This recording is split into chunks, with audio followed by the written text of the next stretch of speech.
Oke, halo. Jadi tadi apa Melanjutkan tadi. soal UV kan, soal UV. Mau Iya, namain lagi nggak? ngomong tentang UV. Mau namain? Boleh, silakan. Jadi UV itu hubungannya sama jemur-jemuran juga, jemur-jemuran di luar juga kan.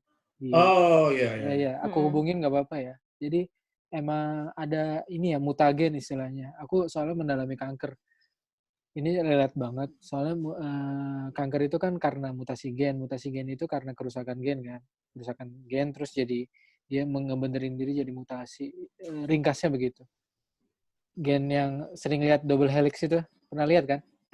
DNA. Nah, DNA itu kalau ada UV itu ultraviolet dengan gelombang panjang tertentu, kayak ada banyak jenis gelombang kan.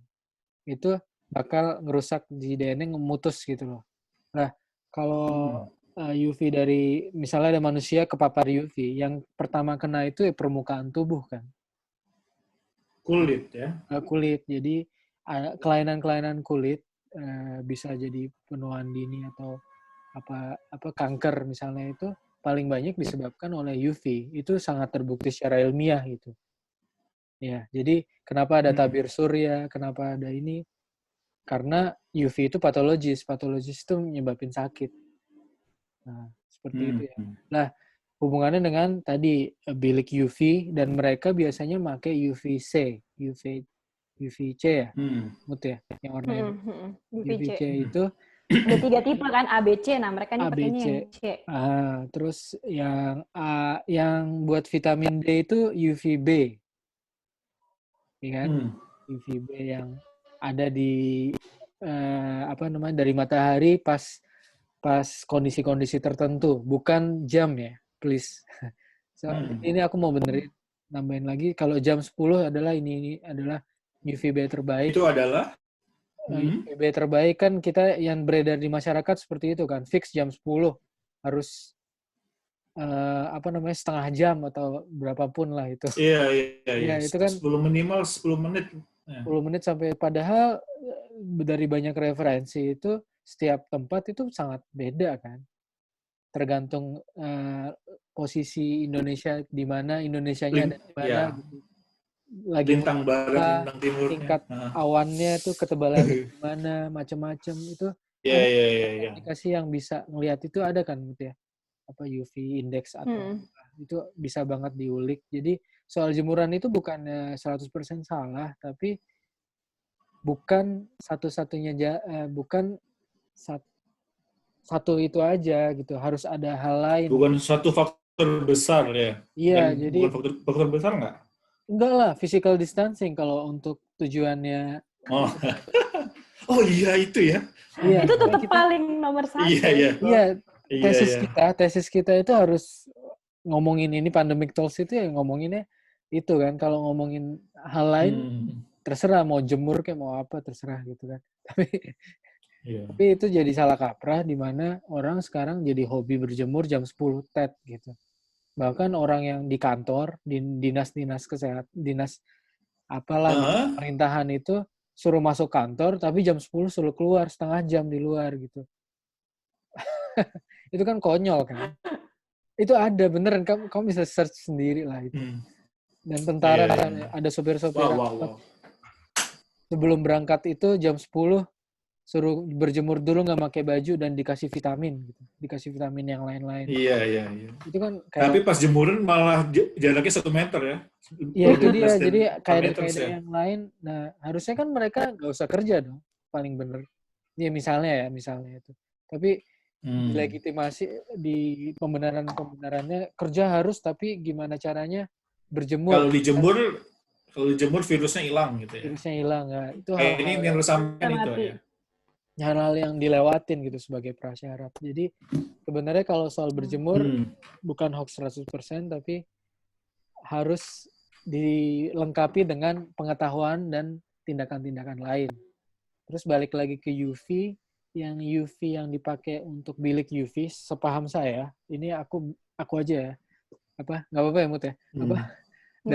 Dari yang aku cari tahu itu, sempat ngobrol sama Muti juga, itu yang dipakai sama si FTUI yang orang teknik UI, alumni sangat respect ya, mereka sangat baik untuk bikin bilik UI untuk dengan tujuan mengontrol wabah.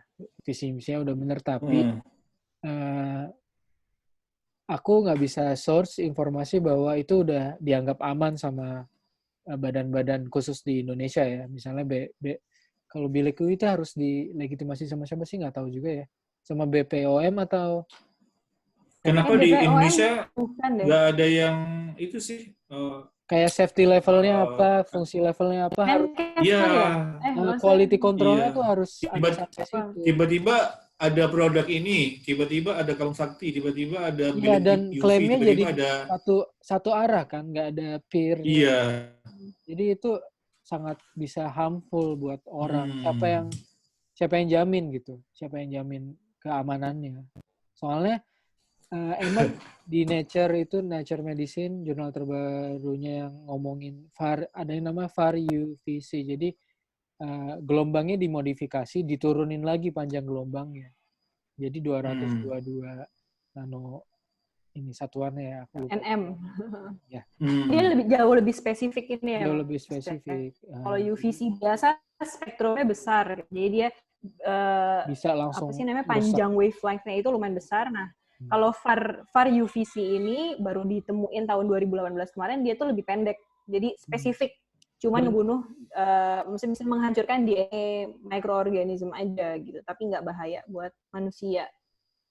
Iya, mungkin aku nggak bisa research ya itu mereka emang udah benar atau enggak, tapi menurut klaim-klaimnya dia dan spesifikasi yang beredar, spesifikasi alat biliknya itu yang dipakai bukan itu gitu, bukan yang dipakai sama jadi Nature. Bukan yang aman ya Mas. Bukan yang aman, jadi sayang. Bukan yang aman untuk manusia ya. Iya, sayang kan kalau misalnya konfirmasi pembenarannya cuma satu pihak gitu, jadi aku bisa asumsikan itu masih belum aman untuk manusia.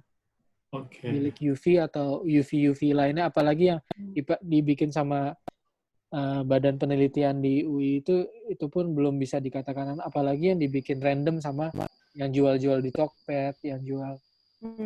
Itu kan gampang sih, orang elektro bikin UV aja gitu. Dijual gitu kan gampang. Tabung UV kan juga bisa dibeli. Tabung UV bisa dibeli. Jadi tapi itu sangat berbahaya buat manusia. Dan di WHO pun udah ada ini kan di website-nya. Udah ada postnya ya. Udah ada postingnya bahwa UV itu harmful buat manusia. Jadi bukan tidak untuk yang hidup ya, gitu. Tapi buat manusia juga gitu. Jadi nggak bisa dipakai. Berarti kalau UV ini bukan hoax, tapi tidak tepat ya? Iya, tidak tepat penggunaannya. Dan malah bikin berbahaya. Next topic adalah disinfektan bilik itu juga sama sih sama UV. Jadi levelnya bisa sama karena ini bukan untuk manusia. Ya. Berarti kalau level kebodohan ini berlanjut, mungkin besok pagi ada truk dari Dinkes yang menyebar sinar UV di kampung-kampung. Iya mungkin. Astagfirullah. Jadi kayak mobil disinfektan tapi mobil itu sinar UV semua gitu. Mobil UV itu sejalan-jalan, aduh. Tolong sembuhkan aku Tuhan. Bayanginnya aja udah. Ini bisa loh. Iya, dan kerusakannya itu bisa nggak langsung, itu yang bahaya. Bisa bertahun-tahun kemudian baru muncul. Sekarang. 5 tahun, 10 tahun, 15 tahun, nggak ada yang tahu juga kan, soalnya bahaya. Sinar UV ini bukan sinar biru yang orang-orang teller atau CS di bank ngecek duit itu kan? Sama.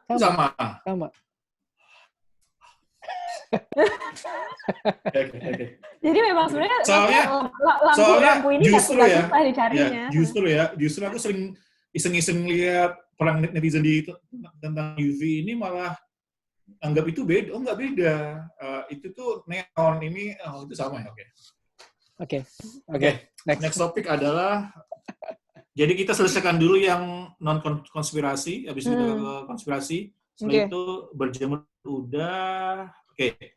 Ini jadi di Jakarta sih. Di Jakarta ini kaum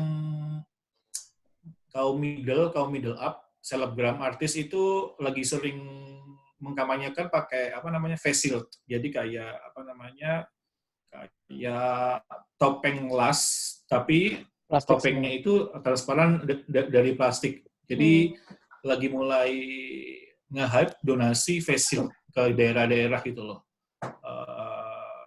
Yang initiate mostly artis-artis dan selebgram wanita sih. Nah, pada terapannya contoh yang menurut saya agak salah, ada satu artis namanya Nikita Mirzani, dia pakai itu kemana-mana gitu loh. Cuman dia nggak pakai masker. Terus terus ya jadi ngobrol dekat aja gitu loh. Nah, yang ditanyakan adalah face shield ini apakah jenis APD juga, jenis APD juga. Terus jika iya digunakannya sewaktu apa? Dan kalaupun dipakai, apakah hanya pakai itu semua sudah aman, nggak perlu pakai yang lainnya dan semacamnya? Siapa dulu? Sambil ada ininya. Iya. Kadang-kadang dokter juga pakai face shield ya, Pak Kamil ya? Aku ya, mana Firsa? Kok hilang? Iya. Oke. Terusin kan nih? Jangan deh, Mas. End End dulu aja ya? Oke.